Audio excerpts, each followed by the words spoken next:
So, as you might imagine, I'm just absolutely thrilled that the governor has been gracious enough to come by and have a little conversation with us. So I want to tell you just a couple of things about this gentleman we have here.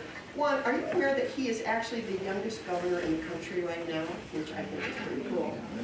He is also the 82nd governor. His dad was the 75th governor of this state. Has an older brother that was a U.S. state senator. So I think we can kind of say that public service is in the DNA of the Sununu family. This gentleman was also formally trained as an environmental engineer, spent a big chunk of his early career in that capacity, but is also a very successful businessman and continues to have business interests throughout the state. Something kind of cool, a couple weeks ago, I'm on an airplane going to New York. I sit next to this man. I had the opportunity. We both fly coach. We do. We fly coach. He has an entourage with him, but it's all coach. Two things I've learned about Governor Sununu that I think are really cool, and I want to share that with you. One, there isn't a doubt in my mind that the most important thing in this man's life is his family. And two, he loves his state. And while those things may not be grand and glorious, they speak volumes about integrity and character. And no matter how many problems we may have in the state and the country, no matter what your partisan politics are, if you have character and integrity, you can solve these problems. We're lucky to have this man. So welcome everyone to I'm both flattered and now I feel a lot of pressure. That was quite an introduction then. So we're going to have you start, sir, by telling us, if you would, kind of your vision for the state, maybe 2 or 3 of the major initiatives you're working on, and then we're going to move to questions that these two young people, the president of the College Republicans, Dan Passon, and your president of SGA, Ashley Lindsay, will ask. Well, thank you. Is this good? Check one, check one. Okay.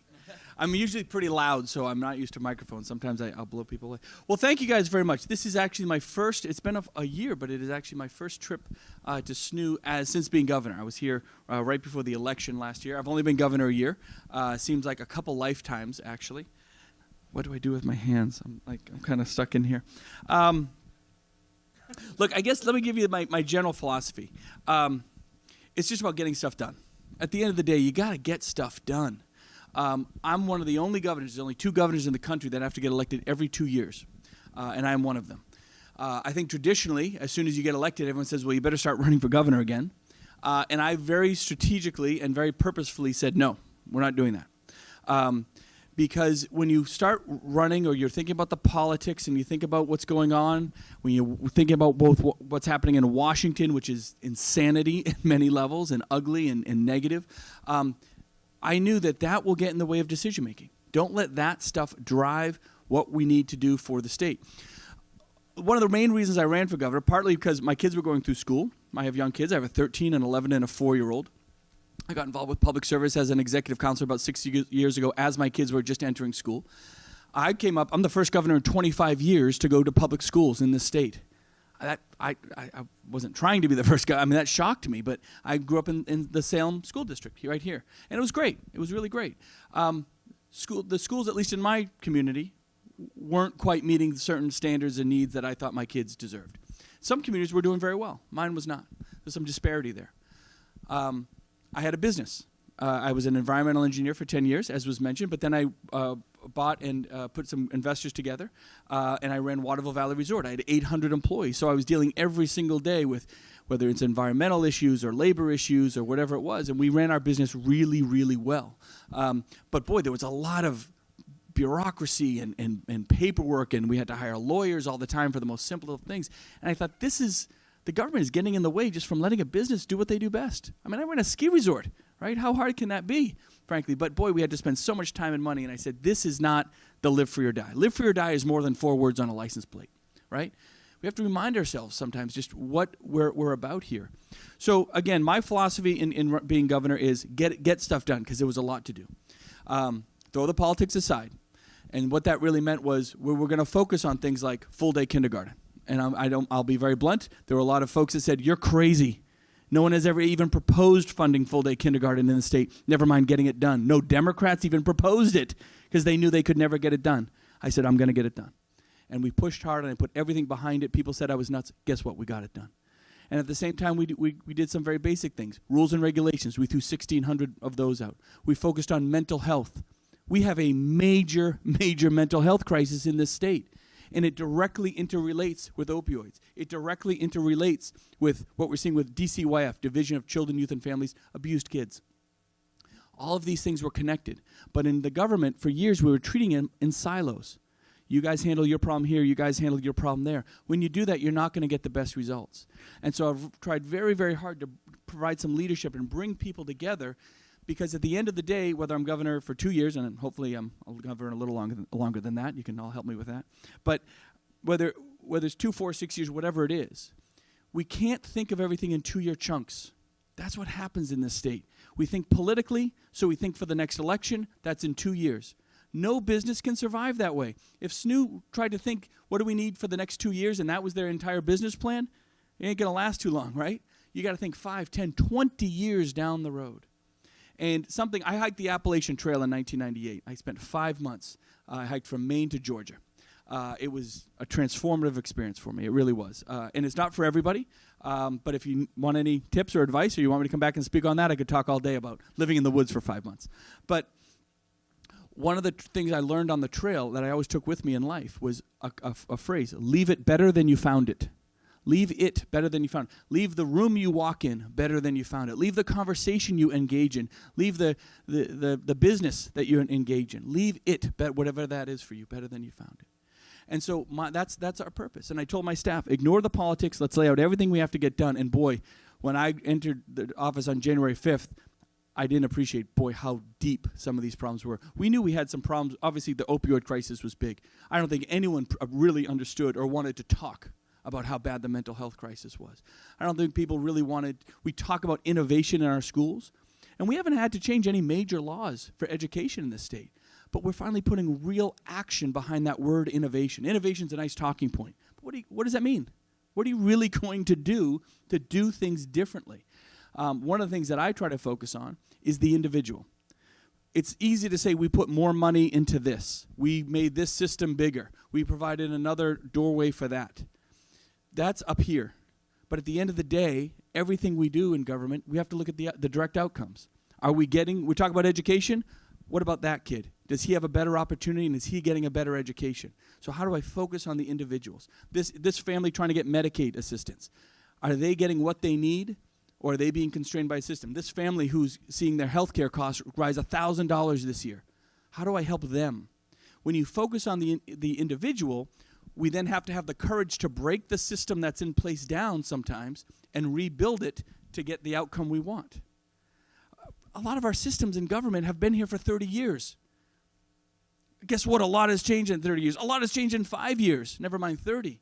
So we have to have the courage to say we're going to do it differently. We're going to break through the bureaucracy. We're going to challenge ourselves. We're going to bring in the Democrats. We're going to bring in the ultra-libertarians. We're going to bring in the ultra-conservatives. I don't care what your political affiliation is. We're going to bring everybody in, put all the ideas on the table, find out what we can achieve short-term, where we need to go long-term, where the funding is, who needs to be the leaders to get those things done.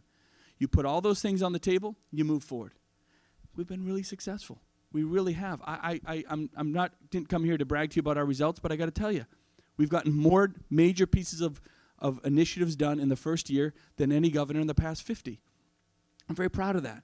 We did it very bipartisan, and we did it with what's going on in Washington in the rearview mirror, right?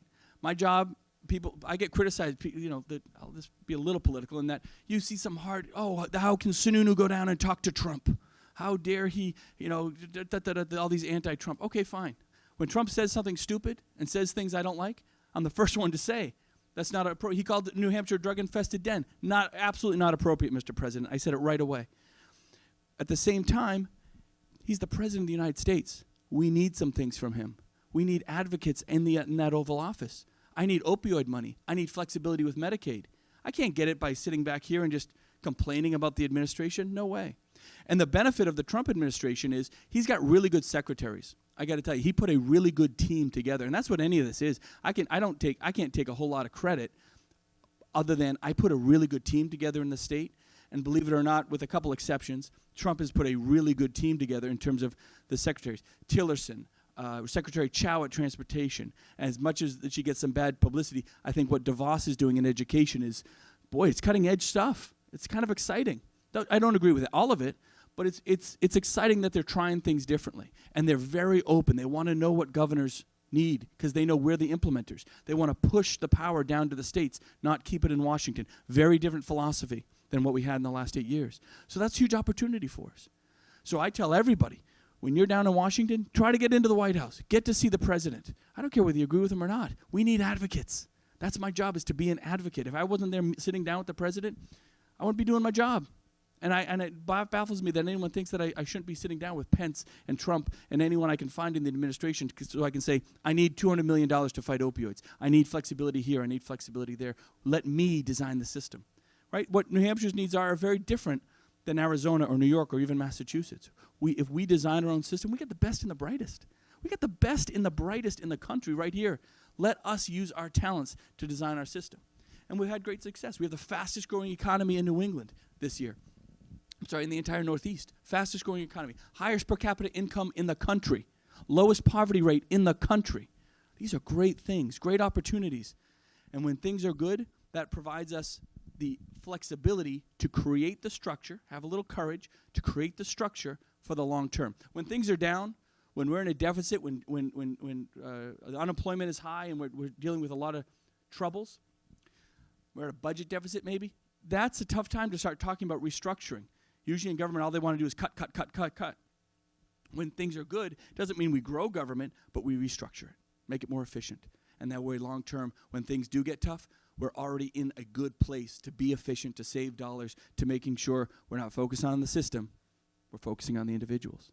So that's kind of the philosophy. I think we've been very successful. Have I raised a lot of money for my next campaign? No. I don't have much money in my campaign right now. I'm not worried about that. Right? We'll get to that next year. 2018 is the campaign. We'll get to that eventually. Some people, that's all they want to focus on. No, we got a lot of stuff done. We'll run on those successes. I'm not too worried about that politically. Look, I don't know. Maybe I should be. But at the end of the day, I got to make sure I'm leaving it better than I found it. And so we try to stay very positive. That's the other really big challenge. When you see what's on, I don't care whether it's Fox News or CNN or MSNBC or whatever the media choices of the day, it is so negative. It is so ugly. Right? It is just back and forth bickering and battling. On national media, there's virtually nothing positive, right? That brings me down. I don't know about you guys. That brings me down.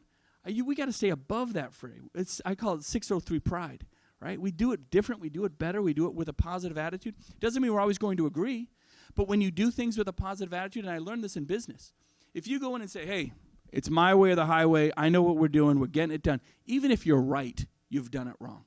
Because what you've done is you haven't been open to allowing more ideas to come to the table. Nobody's going to want to give you an idea if you're, always negative, always, You got to be open. You got to be positive.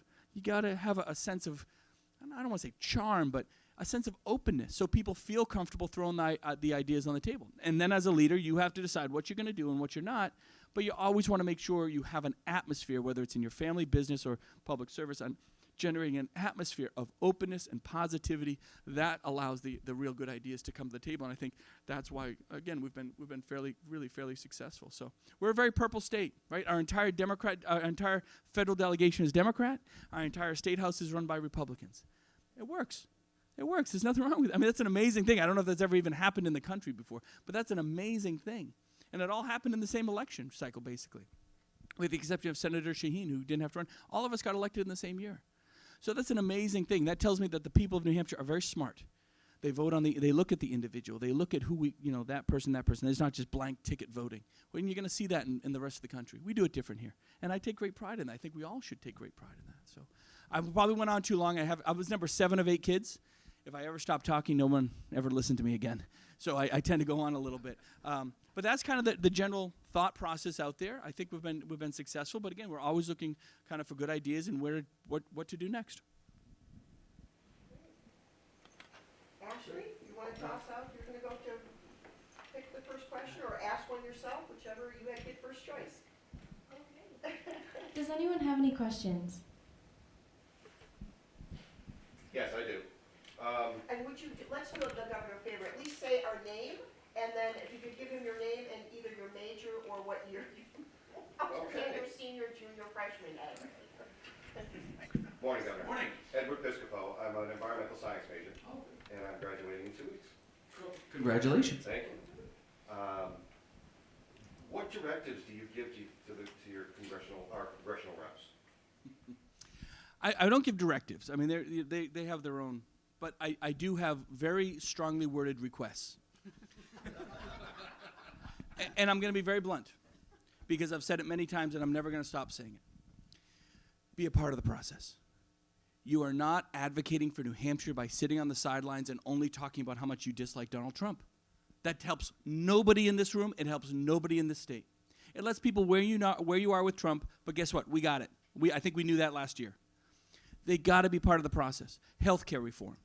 If you're sitting on the sideline telling me Obamacare has worked, Obamacare has so failed, and everybody knows that.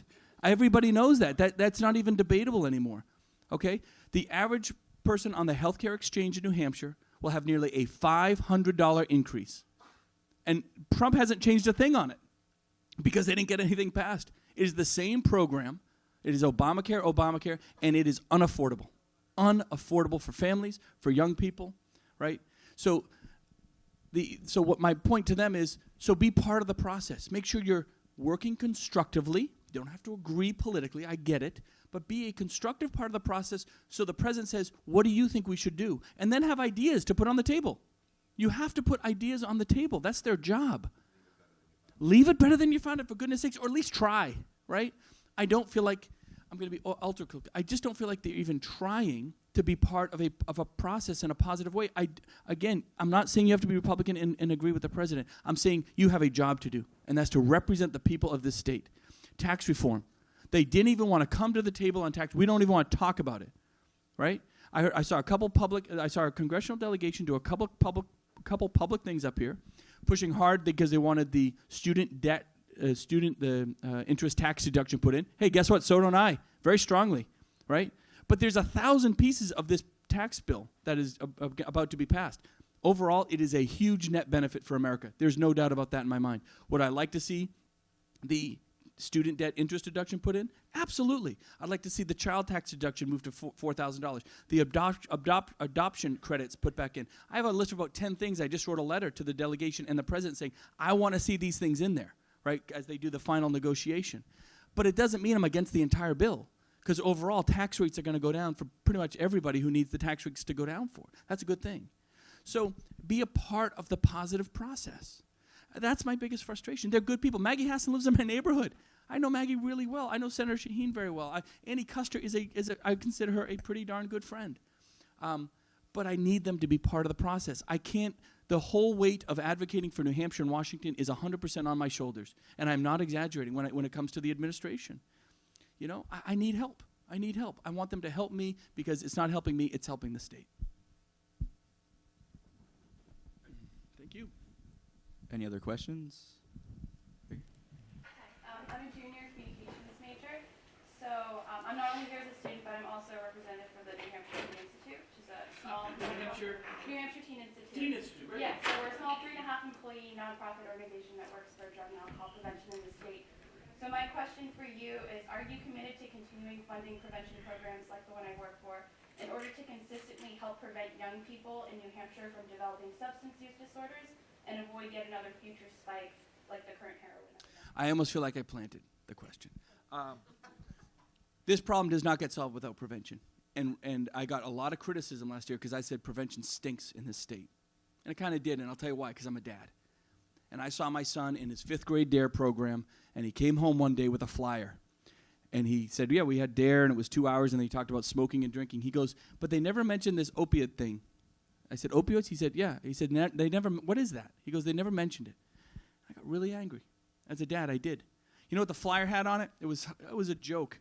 And I'm sorry. Some DARE programs work really well, and I'm not trying to be overly critical, but I'm just trying to give you my experience as a dad. The flyer had an image of a guy in an alley with like a hooded sweatshirt, like beware of drug dealer. Like, holy 1985, right? That is not the drug dealers out there. Your drug dealers are your friends, your parents sometimes, right? Your brothers and sisters, your cousins, classmates. And let me tell you, they're coming in the 6th, 7th, and 8th grade, and I tell that to parents all the time. If you're not getting to your kids by the 4th and 5th grade, at least getting to be aware of this, we are missing the boat. So I got really angry as a dad. Another thing that drove me to run. There are a lot of schools in the state that don't have prevention programs, right? So my plan is I've found a couple ways to put prevention programs. My plan is to put a prevention program from 1st to 12th grade with an evolving message. The core of it is internet-based, and we're going to release that hopefully in the next couple months. We have a company working on it for 9th and 12th graders. So every 9th and 12th grader has a base core program that they can just go on the internet either through their classes and just get a sense of what's going on out there. 6th to 8th grade, we're going to be one of the first states to design an internet program for 6th and 8th graders. It doesn't even exist right now. We're doing it right now. Pfizer has come in and donated some money, and they're going to help us build that in the country for our state and hopefully be a model for the rest of the country. And then around that, I'm looking for about $2.7 million, and we're looking to see where we can find it, and that would provide kind of an in-depth program in each of the classrooms where folks are coming in, and there's consistency. So it has to be, it can't be this town talks about this, and that town talks about that, and that town has nothing in the 4th grade. There's got to be some consistency here, and so it's an evolving message. Then I created two things. I created a youth council, prevention council, where I brought in youth from all across the state, and I said, look, a bunch of bureaucrats and even marketing folks are not the ones to tell you how to talk about drugs. You are. You guys design the message. You guys write the narrative. I'll put up the money, peer-to-peer. It's the most powerful thing you can do. And we did this thing, I don't mean to go on too long, but it's the heart and soul of a lot of what we're doing in the state.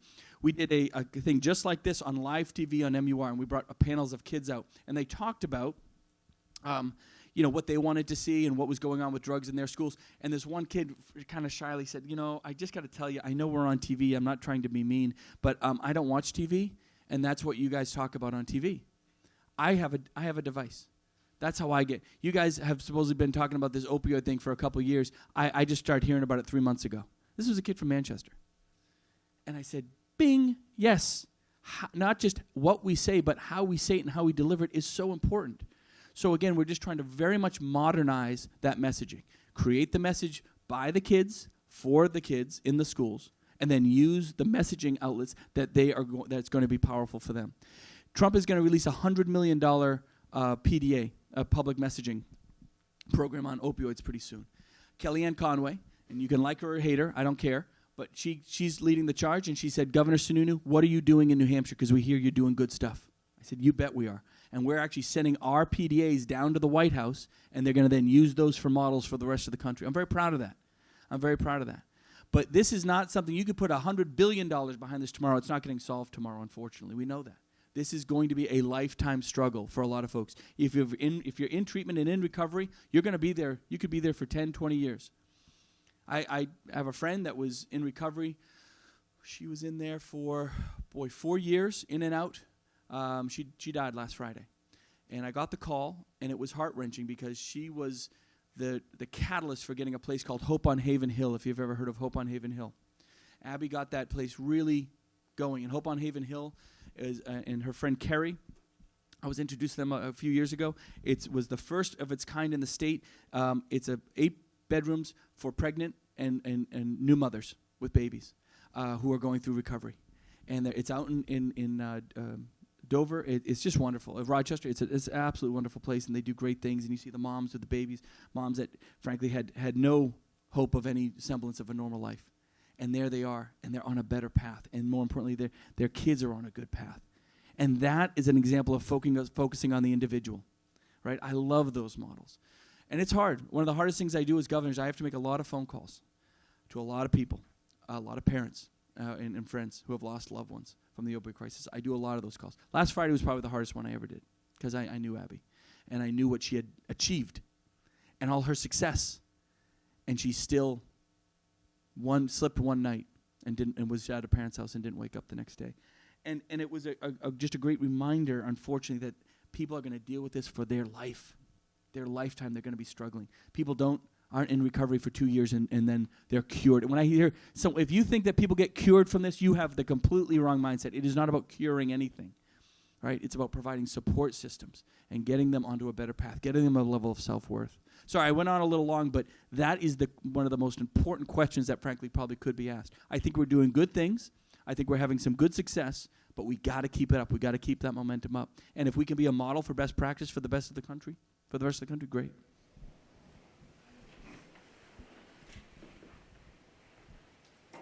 You get to choose, it's your choice.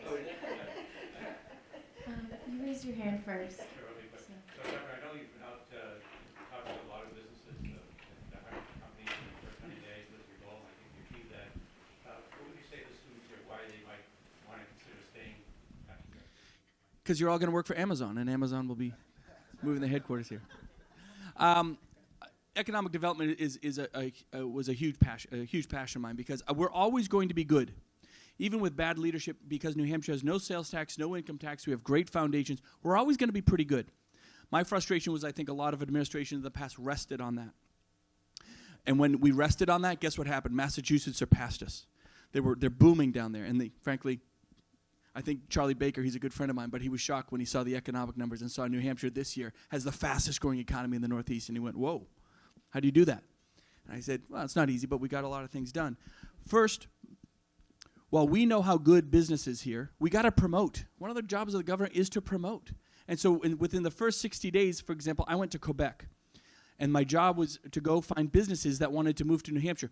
They're our number one trading partner economically, yet no governor had visited Quebec in, I think, 9 years. 9 years. I said, in the first 60 days, that's where I'm going. And I had businesses lined up out the door that wanted to talk to us. And it's not just me, but when a business gets to just talk to the governor, any governor, and his team, and say, okay, and we say, okay, what are your needs? What do okay, you're a manufacturer, you have 25 employees, you make air conditioners, okay, you probably want to be in the North Country of New Hampshire. People think manufacturing was never going to come back to the North Country. Guess where the businesses in Quebec want to be? Berlin, Lancaster. Right up there, it's perfect. And so I think it was like fish in a barrel. We went to Connecticut, because if anyone here from Connecticut? Okay, move here, just God bless it. I love Connecticut, great state, but boy, are they just doing it wrong in terms of keeping business. I got a big catcher's mitt, and they're all running up here. It's wonderful. But my point is there's so much opportunity, we got to go grab it now, right? When times are good, use the energy to double down. What I would honestly recommend, and I should have brought some copies, and I joke about Amazon a little bit. We made as a lot of you know, I made a really strong pitch to Amazon. I know it's a long shot. I get it. We're not what they were thinking of. But when you look at what we're offering in that package, it rocks people's world. I sat with it, and I didn't just write it myself. I brought in business leaders, and they all put pieces in it. I brought in my millennial council. I have a millennial council of just millennials to talk about workforce and all that, and they put a piece in it. The reason I harp on that is I honestly believe it is the single greatest business marketing tool the state's ever put together, because it was designed by business leaders and the university systems, and we just had input from all the right places. And it's just very comprehensive, and it's very simple. I love Boston. I lived there for 5, 6, 7 years. Great cultural center, great access to workforce and all that. But when you look at the taxes and the bureaucracy and the traffic and all that kind of nonsense, we have all the benefits of that in southern New Hampshire without that. And so that's my pitch to Amazon. You want to be in the Boston market? That makes perfect sense until you're actually there and you realize what 50,000 employees will have to deal with on a daily basis. So that's why I went strong to Amazon, because I didn't offer them anything we don't offer at every other business already. You can put Gifts Flower Shop on that front cover or Microsoft or Amazon. It all applies. So that's what it is. It's a tool for everyone, and it talks about going after a younger workforce. The other thing is, so just to talk quickly about workforce is, I went to, and I'm going to push you guys on this a little bit too. I said, I want to see how many graduates we graduate a year throughout an entire state, and how many degrees we offer, and how many philosophy degrees, English degrees, engineering degrees, whatever it is. And then you match those numbers up with what our needs are. No one's ever done that. That sounds so obvious to me, right? Match up what we're graduating kids into with what the needs of the state are. We need more nurses. Well, maybe we should be graduating more nurses, right? It's kind of obvious. We're hiring a state demographer that will say, okay, based on your trends, based on the economic growth rates we see here in this part of the state, over 10, 20 years, this is what your needs are going to be, and then we can design the system to come back into that to meet those business needs. Rules and regulations, thwarting businesses. I took 1,600 of them and I threw them right off the books last summer and just opened tons of doors for folks. Of course you need rules and regulations, but we had the most mundane, archaic rules there, right? And there was a lot of subjectivity in there, right? A company fills out their paperwork on a labor form, they're getting fined $100,000. This was a tattoo company. They can't pay $100,000. That's crazy because they accidentally didn't fill out a form correctly, and then the labor department came to me and said, "Oh no, we always negotiate it back to like $5,000 or $6,000." Well, why are you giving them a $100,000 bill? You're scaring them to death. They just hired a $20,000 lawyer. That's not fair, right?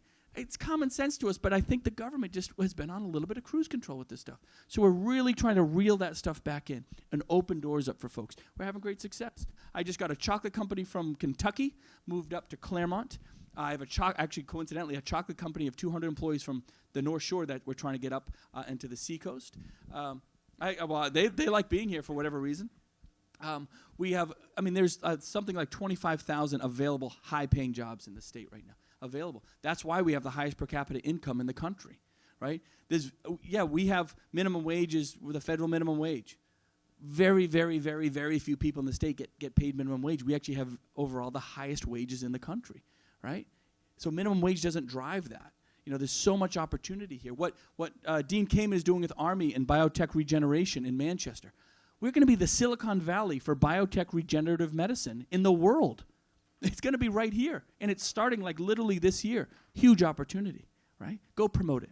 I make the joke, but I'm very serious about it. Dean and I said, we're going to rent an RV, and we're going to wrap it with a giant ad, and we're going to drive down to Kendall Square and spend like a week there and just go door to door. The governor and Dean Kamen are going to go door to door, knocking on doors and saying, you don't need to be here anymore. You don't need to pay $30,000 a month for 20,000 square feet of space. Come up to the Manchester Mills.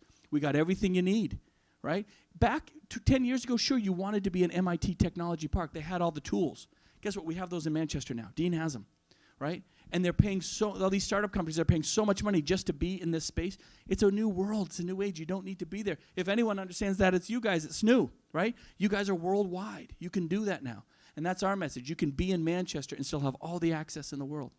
And let me tell you something. I've done it a couple times. When the governor just cold knocks on your door, it's awesome, the looks you get.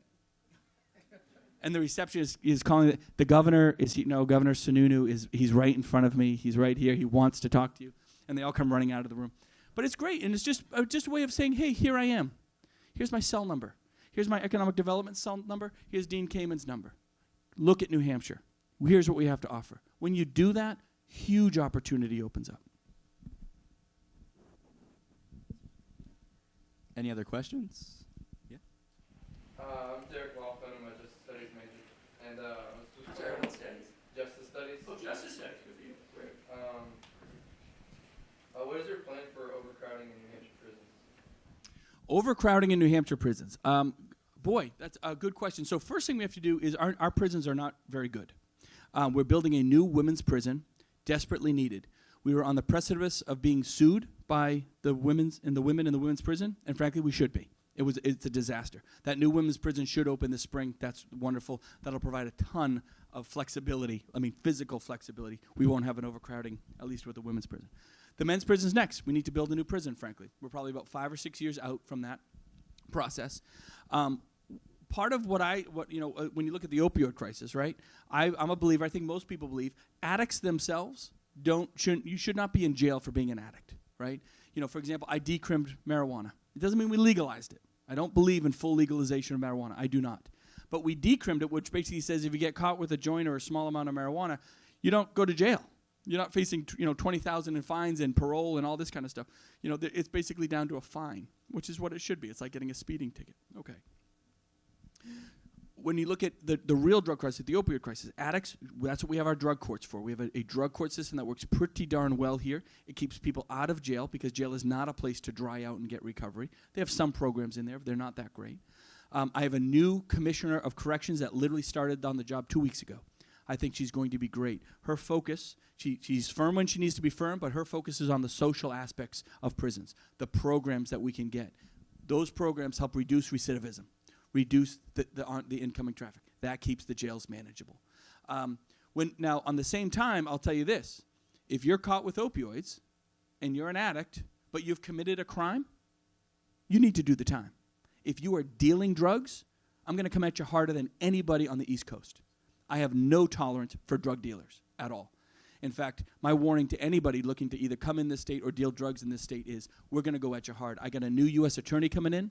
We're getting very severe penalties. And the word is already out, whether you're in Massachusetts or other places. If you're looking to come into the state and deal, we're going after very, very hard. So, and that's what we should do. You go hard when you need to go hard, and you find programs to reduce recidivism and get the addicts the help they need when they need the help. And by doing that, you can manage, I think, a very functioning system. When it comes to STEM education for K through 12, what can an institution do to help the state overall so kids are educated and have the confidence to go into those sort of majors? An institution like higher education, or an actual like the high schools themselves? Could be both. Specifically, maybe what we can do as a university. So a couple things. I'm going to bear with me. I'm going to try my best not to go on too long. I believe Governor Lynch is a good friend, and I think he did a great job a few years ago. He tried to get the graduation rate as high as it possibly could in the country. A great and noble cause, and I think that's wonderful. I believe in high school graduation. Getting that diploma just opens so many doors for you. But here's our problem. Do our kids truly have workforce-ready skills on day one when they walk out at the age of 18? No, not necessarily. Do I have 30,000 high-paying jobs ready for kids with workforce-ready skills? Yes. Is four-year college for everybody? Absolutely not. Is UNH for everybody? No, it's not. Community college for everybody? No, it's not. So what I've tried to do is a kind of a threefold approach. Number one, our career and technical schools. Down in Manchester, in Exeter, we have Seco School of Technology. Manchester has Manchester Technical School. There's like 15 of them around the state that are teaching kids everything from plumbing and welding and carpentry, which, by the way, my plumber makes about twice as much money as I do. He's always on vacation and will never want for work for the rest of his life. It's an incredible career right now. And I mean, I'm really talking to my son about getting into it because it's just such opportunity.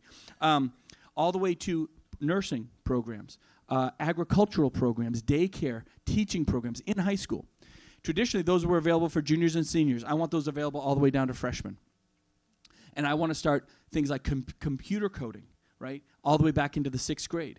You're offered Spanish and French in a couple schools. Why can't you take computer coding too? That's a language. And that's getting that, and let me tell you, you get it pretty good. I don't have to tell you guys. You know how to code by the age of 18? Maybe you don't need to go to four-year school.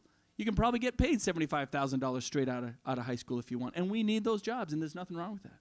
I also created the Governor's Scholarship Program. This was a bit controversial, but I'm very proud of it. The quick story I'll tell you is I said I want kids to have more opportunity, individual kids to have more opportunity. I want to create a scholarship program. University system came in, and I'm not trying to bat you. The university system in New Hampshire is terrific, by the way. I mean, really, really good. But they came in. I said, what do you think we should do? They said, Governor, take $5 million and we'll give full ride, full scholarships to the 46 valedictorians in New Hampshire. I said, that's the dumbest thing I've ever heard. I literally said that. I said, I think you guys do a great job, but that's the dumbest thing I ever heard.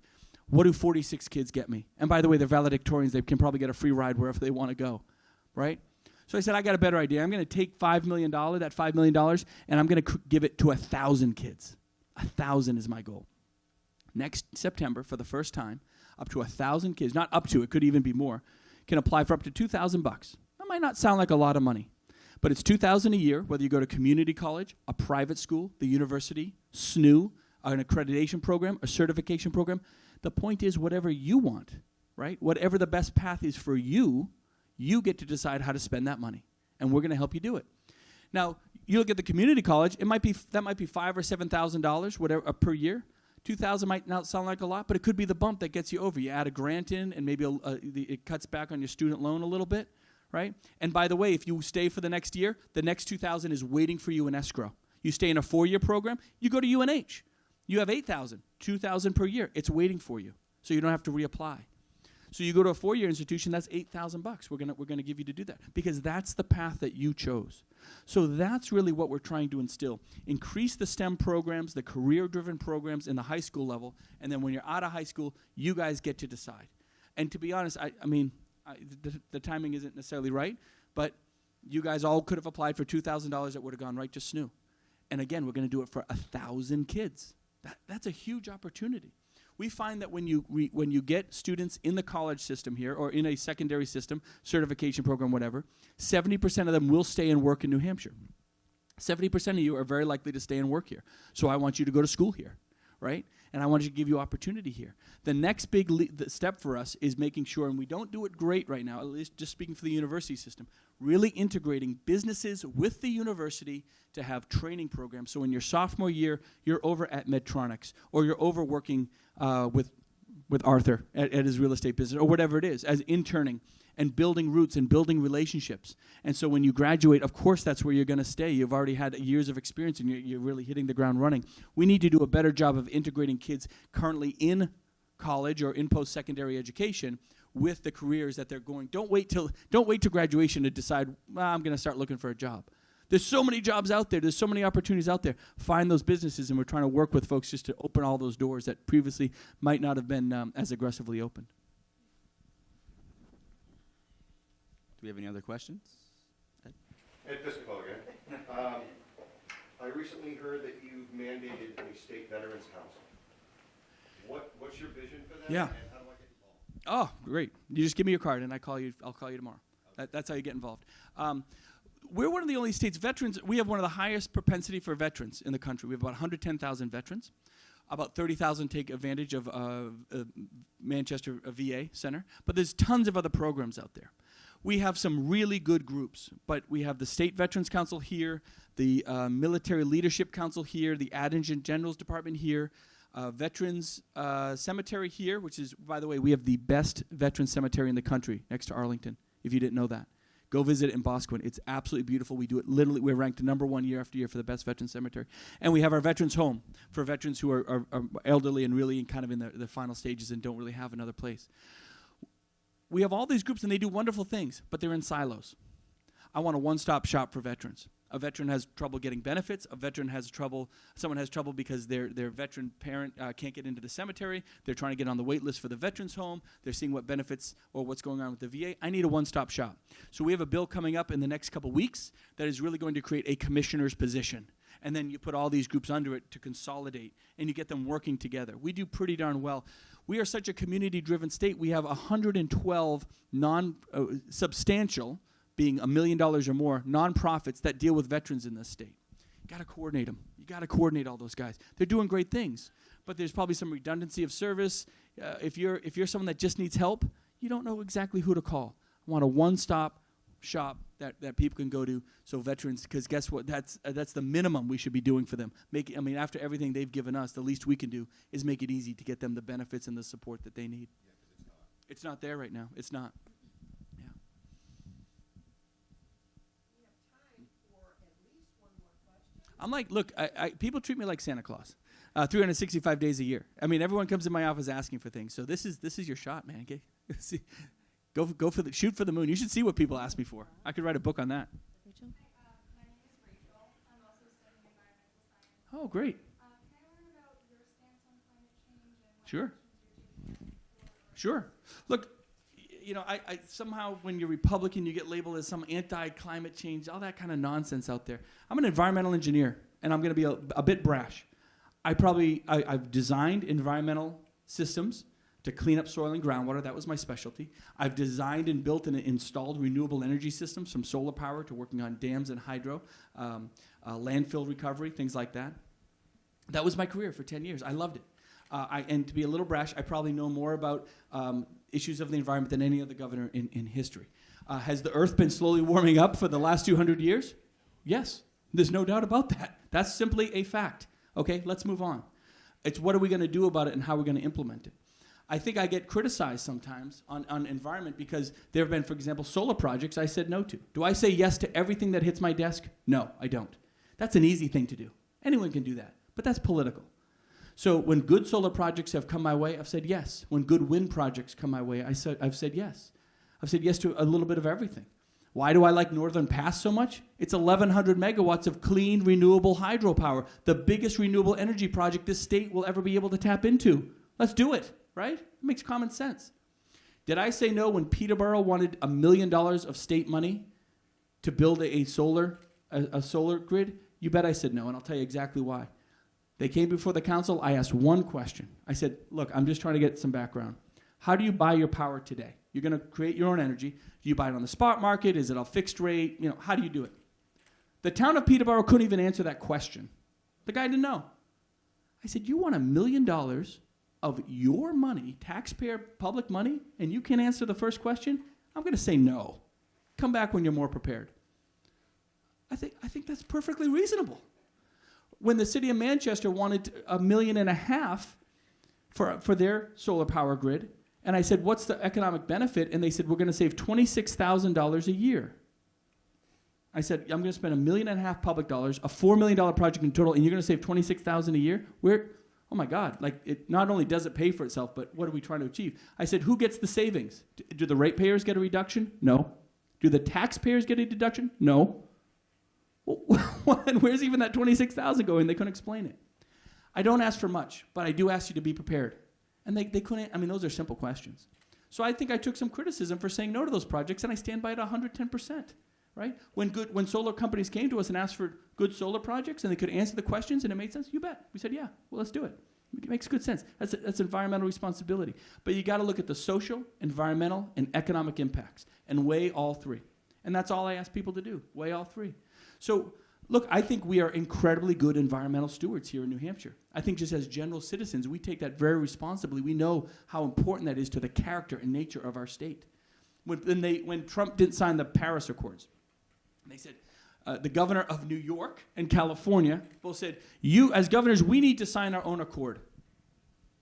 I said, the two biggest polluting states in the country, New York and California, are going to lecture me on environmental stewardship?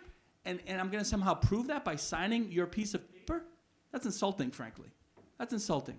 We do it right here in New Hampshire. We do it really, really well. And I'll tell you, people in the legislature take environmental care very, very seriously. Doesn't mean we blanketly approve everything that comes our way. I signed the biggest biomass subsidy in the history of the state last year. I signed the biggest solar subsidy in the history of the state last year. We've basically guaranteed $1 million of solar for the next 10 years to help subsidize good projects. Right? I'm all for net metering, which allows people that put solar on their homes to put that back into the grid and make money off of it. That's just smart. And so I stand by that 110%. Yeah.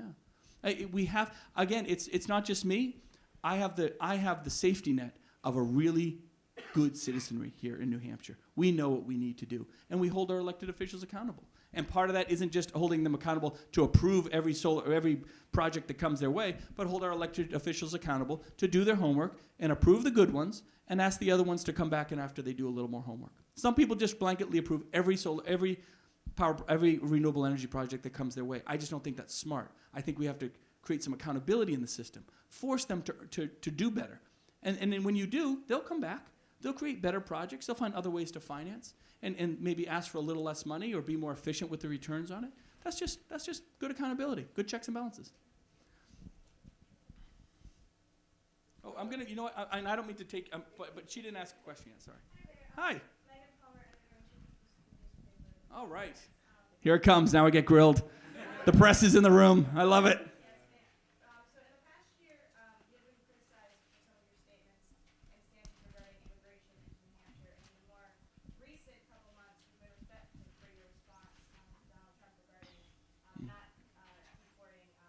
Sure. So let me ask you this. What statements did I make that were criticized for immigration? So in our research, we noted some statements regarding Syrian refugees coming in. The same statement Governor Hassan made? Yes. Yeah, Governor Hassan and I agreed completely on that. Yes. Let's be clear. As we're moving towards this more global society, both in regards to our university culture and a really local culture in Manchester, we're aware of and influenced by these individuals and by what they offer. So what, I guess, are some of your plans or thoughts about these new Americans and what we as students can also do to support them? So look, immigration is a great thing when done right. And I'm going to take 2 seconds here. The Syrian refugee issue, which Governor Hassan and I agreed on before the politics pushed, before all the Democrats called and said, you shouldn't say that, you got to be against whatever the Republicans say, which is silly. The way we take a lot of political refugees every year. The political refugees come in, and that's a great process. That's what America is about. And that's what these Indonesians, which I stood up very quickly and said, do not deport these, Mr. President. And I've sat in front of the President of the United States and said, you need to look at this Indonesian population in New Hampshire. It is not traditional illegal immigration and the wall and all that nonsense. This is a different story. when you come for political asylum, there are parts of the world, the State Department does a background check. Homeland Security does a background check. The State Department sends us a name and puts a refugee on a plane and says, here you go. And the governor, Lynch, had this issue. Hassan had this issue. I had this issue. We said, well, who is this person? Where are they coming from? Give us some background. Who are they? They would tell us nothing. The State Department would tell us nothing. And so rightly so, Hassan and I've said, whoa, just tell us who we're getting. So we said, yes, we don't want these refugees if you can tell us nothing about them. You got to let us know. It's only fair. Health and safety of our citizenry is job one.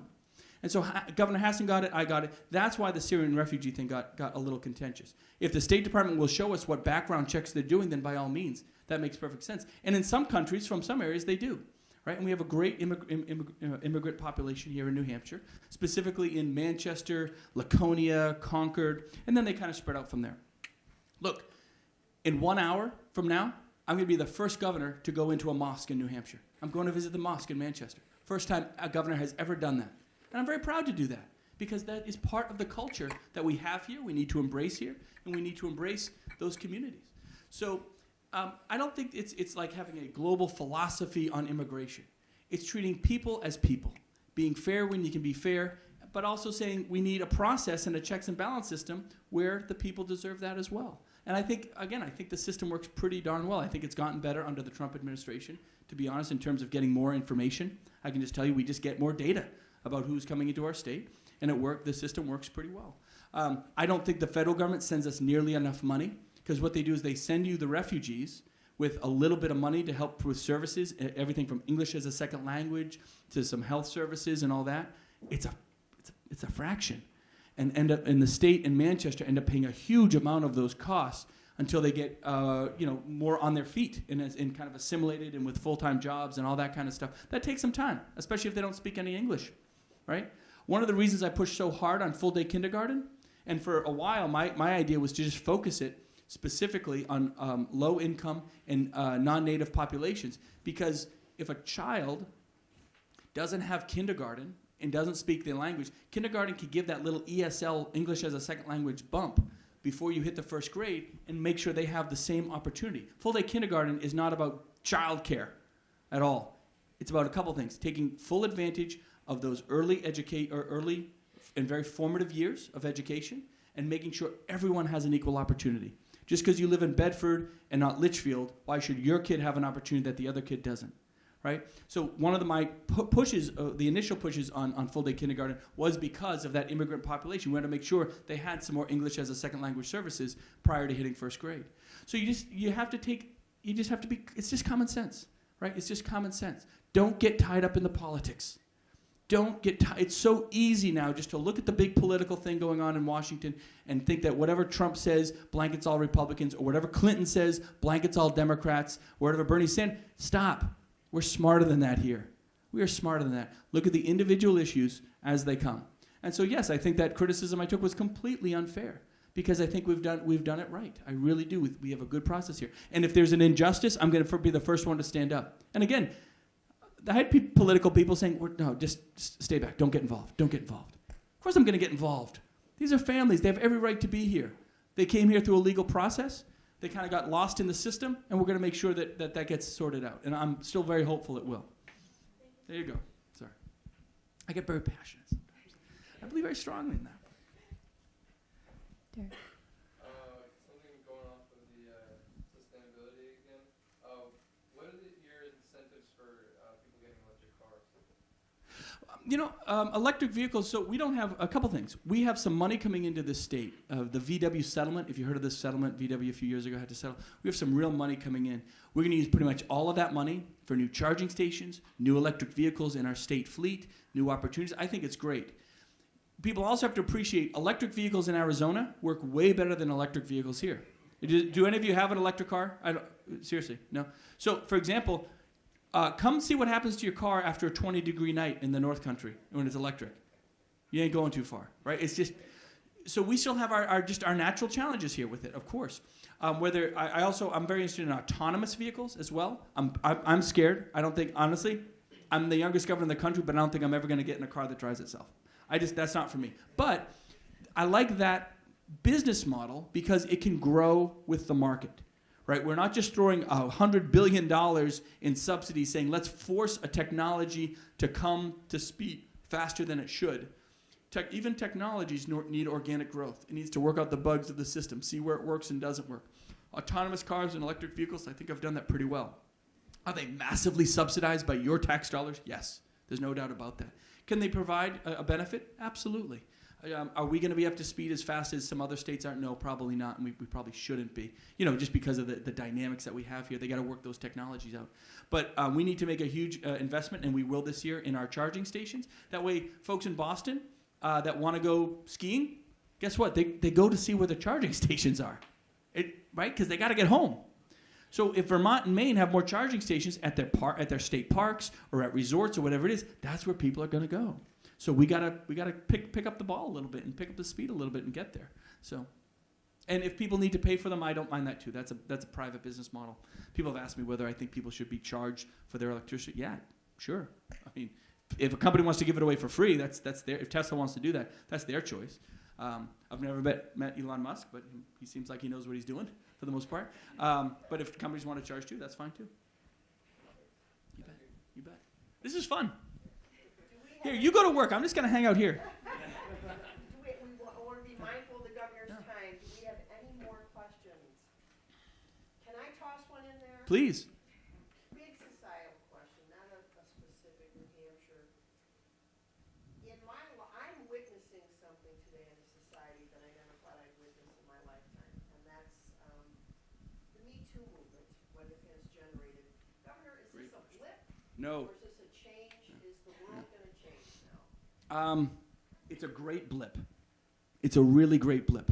I've been very outspoken when it comes to this sexual harassment stuff.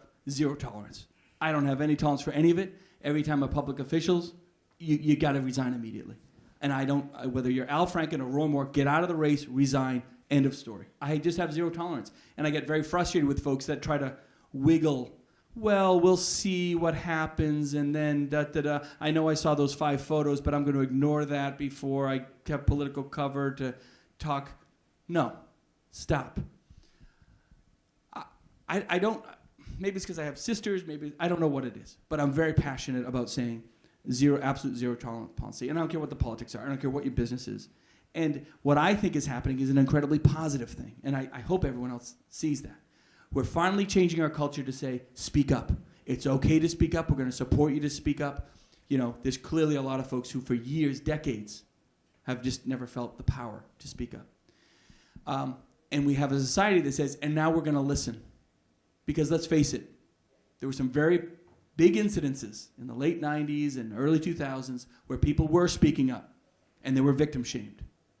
That's disgusting to me. That's absolutely disgusting to me. When you victim shame someone so quickly like that. And unfortunately, that set a tone over the next 20 years. We're finally saying enough is enough. Enough is enough, right? When those disgusting things Donald Trump said back in October, I came out right, I said, that's reprehensible, disgusting. There's no place for that anywhere. And you got to be able to do that. And people say, oh, you're a Republican, don't talk against Donald Trump. I said, I support him philosophically. I support him, he could be a president, but boy, is he going to, no, there's no place for that. So you got to be able to just stand up and say what's right is right. It's common sense. I think it's common sense. So my hope is that we are in the middle of a wonderful changing point. And so going forward, this is our culture. And whether you call it the Me Too movement or whatever, Me Too is nice, but it's about the individual, right? It's about that individual. And it's both, we realize now it's both male and female. Right? I saw another big story that came out last night about another Hollywood guy, and it's male and females that both. And I mean, I think that we all know there's probably more females. I saw Linda. Do you guys know Linda Paquette? Linda Paquette runs New Futures. God bless her. She's outspoken, and I won't use the word. I'm using the word crazy in a very nice way because Linda is a great friend, and I think she's done amazing things for the state. She came and was on the media last week and said, "Oh yeah, my staff, a lot of young women, they don't feel comfortable sitting in with legislators sometimes. Legislators." It took us all by shock. And a bunch of folks came to my office and said, did you hear what Linda said? I said, yeah, that's amazing. And they all got kind of upset. I said, what are you getting upset about? Okay, we're shocked because I guess folks didn't realize for years, I've only been there a year, that was part of the culture. Are there direct horrible instances in the State House? No. I think overall the State House is pretty good. But I think what Linda was saying is there's no institution, there is no business, whether it's one employee or the State House or the whatever, that is immune from this. And we better be cognizant of it, and we better create an atmosphere where both women and men feel comfortable to speak up, whether it's an inappropriate joke or some really aggressive assault that is happening out there. So I think it's a very, very positive thing. And again, we just need to keep being open to it and encourage it. Are there going to be false allegations on that? I suppose so, But you know what? We'll deal with those. We'll deal with those as they come, and you got to make sure that you're treating everyone fairly. But you got to create an atmosphere where you're not going to be victim shamed for stepping up. And again, hopefully everyone just has a little bit of a reality check in their head and say, okay, either they can't behave like that anymore, or they're understanding culture is changing. It's all for the good. It's all a good thing. Thank you, Governor. Thank you. Ladies and gentlemen. Oh, great. Oh, thank you.